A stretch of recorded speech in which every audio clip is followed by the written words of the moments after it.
If you don't have black paint at home, you can make your own. Let me show you the colors I use to get the same effect and a whole variety of really luminous dark grays.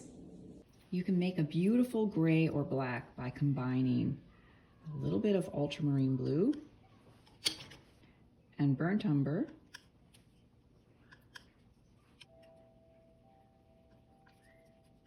and by varying the ratio of blue or brown and increasing the relationship between them, you can end up with a really beautiful cool or warm gray.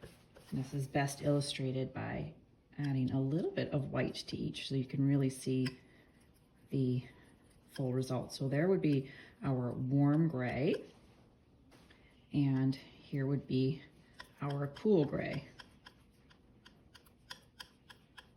Of course, without adding white, you get a deeper color, and you can have so much range in between just by creating more subtle differences between them.